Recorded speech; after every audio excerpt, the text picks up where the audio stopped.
Thank you for coming to today's public forum, The Deportation Crisis, U.S. Legislated Human Trafficking and Immigrant Detention. Now, some of you may be wondering, why did we use that phrase in the title, U.S. Legislated Human Trafficking? It's not referring to the victims of underground human trafficking that end up in immigrant detention, though you may be hearing about them today. It's referring to the fact that our federal government passed legislation several years ago that requires immigration detention centers to be 90% full of inmates at all times, or we, the taxpayers, get fined. Our government has contracted with private corporations to produce human beings for incarceration that those corporations may profit. It is an explicitly U.S.-approved system of moving bodies through countries for money, enforced by ICE. ICE stands for Immigration and Customs Enforcement. It may be more accurate if it stood for Immigration and Corporate Profits Enforcement. Please welcome Sarah Short.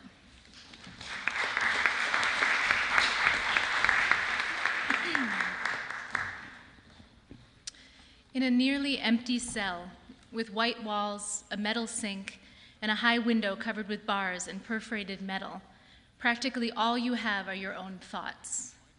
At times they race through your head like freight trains, pulling you into beautiful memories or vibrant daydreams. But most of the time, solitary confinement grates on the inside of your skull like metal on flesh, becoming more and more painful as each second stacks onto the last, pounding and pounding into your mind like a fist. Your days are restless, your eyes constantly wandering around your cell, looking for something, anything, and you never ever stop asking yourself, when am I going to get out? So I spent over a year imprisoned as a political hostage by the Iranian government. I was living in the Middle East for more than a year. I was teaching Iraqi refugees and learning Arabic and working as a journalist.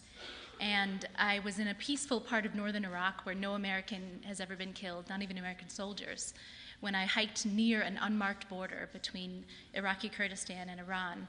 And border guards called us over and forcibly detained us and drove us into Tehran and imprisoned us.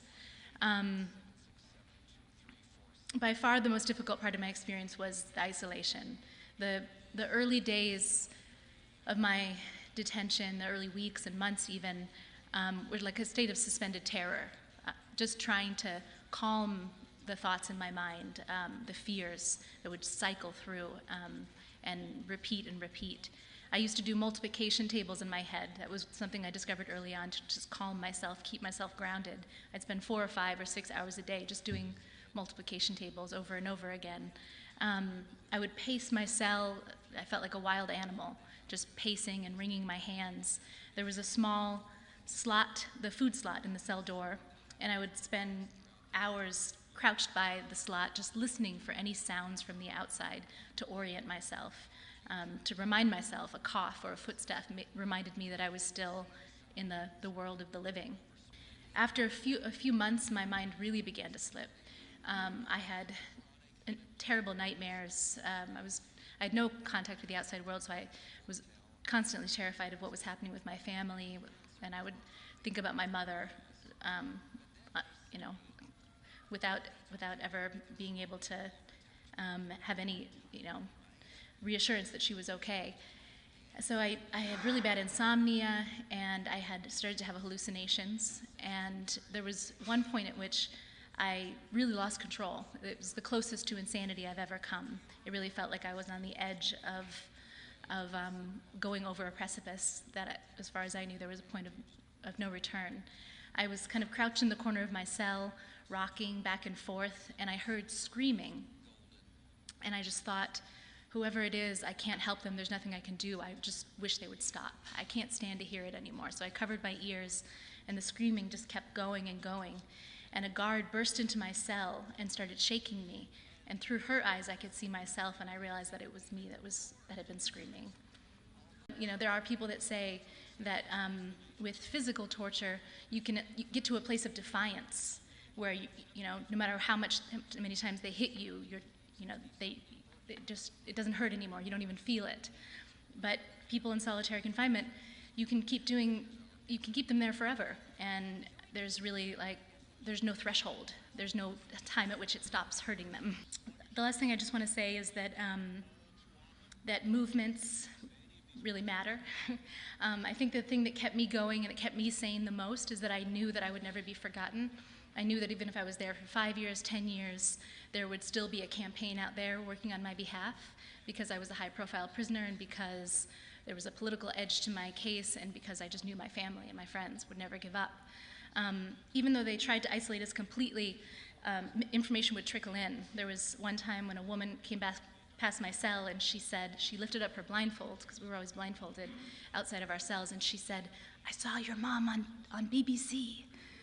And I know that made me I danced for like 8 hours after that. I just was so full of ecstasy at the thought that my mother was on BBC talking about me.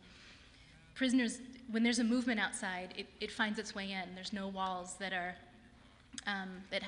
completely without pores.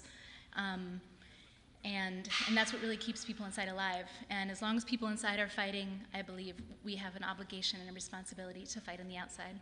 So, thank you. My name is Christina Fiallo. I'm the co-founder and co-executive director of Community Initiatives for Visiting Immigrants in Confinement, or CIVIC, and we have been very blessed and thankful to have Sarah as our ambassador for the last 2 years. And I'm going to start off here a little bit with solitary confinement, just to piggyback on Sarah's experience. Sarah explained that solitary confinement is one of the most extreme forms of isolation. And it's only appropriate that this form of punishment, this form of torture, grew up out of the US incarceration system. One of the first penitentiaries in the United States was called Cherry Hill in Philadelphia. It opened in 1829. And the Enlightenment thinkers at the time, Tocqueville and Beaumont, who toured the jail, reported that Cherry Hill had achieved perfect isolation, meaning that each person in prison there was completely cut off from the outside world. Today, prisons, jails, and immigration detention facilities have changed in many ways, but they've really held true to their roots as places of perfect isolation. That's why Civic's mission is to end isolation. We want to end not only the immediate isolation that people in immigration detention experience on a daily basis, but we want to end the entire isolating practice of immigration detention completely. My colleague Christina Mansfield and I started Civic because we could no longer bear to see mothers being ripped away from their children. We could no longer bear to see over 34,000 men, women, and children locked up and isolated in county jails and for-profit prisons each day in this civil form of confinement. In 2010, we piloted the first immigration detention visitation program in California, where we met Anna. Anna is a victim of sex trafficking, and instead of protecting her, the US government detained her. She was unable to contact her daughter, and male guards abused her, forcing her to sleep on the cement floor of her cell. We ended Anna's isolation and abuse by connecting her to a pro bono attorney who ultimately got her a T visa, which is a particular visa for victims of human trafficking, and won her release.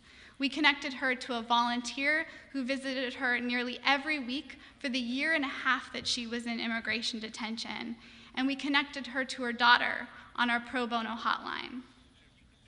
I unfortunately have many more stories like Anna's, and I think hearing these stories of abuse and confinement would make any rational person think that our immigration system must be broken. Today you're going to hear from the Bravo and Arzate family, but I'd also like to share with you Marcella's story. We met Marcella nearly a year ago. She came to the United States on a tourist visa and arrived at the Los Angeles International Airport.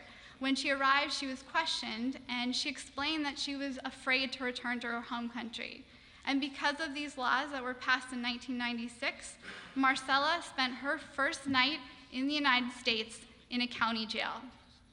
She had no money to contact her father or her daughter back in her home country to let them know that she had arrived in the United States and that she was in immigration detention. She had no attorney to advocate for her because 84% of people in immigration detention lack attorney representation because there's no right to a court-appointed attorney in immigration detention. And she had no visitor until one of our affiliated visitation programs, Friends of Orange County Detainees in Orange County, sent a volunteer to visit her. This volunteer, Ernesto, began visiting her, and he visited her for the 6 months that she was in immigration detention. He worked with us to find her an attorney so that she had representation. And when the immigration judge said that he would release her if she had a place to stay, Ernesto and his wife opened up their home, and Marcela was released. Marcela has really become part of Civic's family. She attended our first annual retreat for leaders and visitation program coordinators across the country. She was featured in one of our most recent stories projects called Detention Stories, Life Inside California's New Angel Island. And she appeared with me on NPR, where she bared witness to her own story of abuse. Since 2002, CCA and GEO Group have together spent over $31 million on lobbying the federal government and an additional $14 million on campaign contributions to create legislation that would lock up people like Marcela. Their investments really have paid off. We now have the largest immigration detention system in the world. We detain, as I said, over 400,000 people in a network of over 250 county jails and for-profit prisons. And this system is supposed to be civil. People in immigration detention are supposed to be not being in a form of punishment. But because the system is civil, they are not protected by the safeguards of the criminal justice system. And in fact, even many of the constitutional protections our constitutional protections are not extended to people in immigration detention. For example, the Fifth Amendment to the US Constitution protects people's right to due process, but the Supreme Court has interpreted the Fifth Amendment differently for citizens versus non-citizens.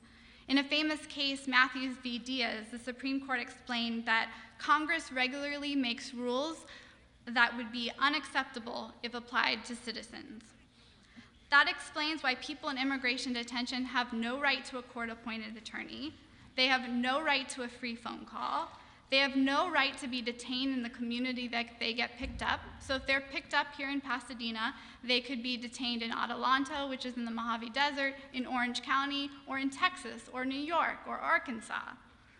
And they have no right to have a amount of time that they are going to spend in detention. That's why we see people languishing in immigration detention for months and years. Human and civil rights abuses are unfortunately rampant in this system, contributing to the death of over 140 people in immigration detention. Yet there remains no form of independent oversight over the system. It's basically US Immigration and Customs Enforcement overseeing itself. These corporations, such as GEO Group and CCA, they want to protect their investments. So they do whatever they can to make sure that what's happening inside of immigration detention doesn't get out. Many of you probably hadn't heard about immigration and detention until you heard about this forum or until you came today. And that's because the system is created so that you know nothing, so that people in detention are silenced and their advocates are silenced. Last summer in 2013, I wrote a Huffington Post blog about the abuses that I was seeing inside of the immigration detention system. And ICE's response, US Immigration and Customs response, was not to take care of those abuses and the issues that I was raising. What they did is they shut down our visitation programs in Orange County and in Adelanto. They really wanted to scare us from speaking out again. They also took away newspapers from people who were being detained at the Adelanto Detention Center so that they couldn't read about our suspension and they couldn't read about the vigils that we were doing outside of the facility. And I think in some respects, the suspensions did scare some of our members, but we have rose up together, and we strongly believe that we can no longer be silent about this issue. We will not be silent about this system of abuse and isolation. And we really need your help. This is a community effort to raise awareness about what's happening inside of this system. We cannot speak truth to power alone.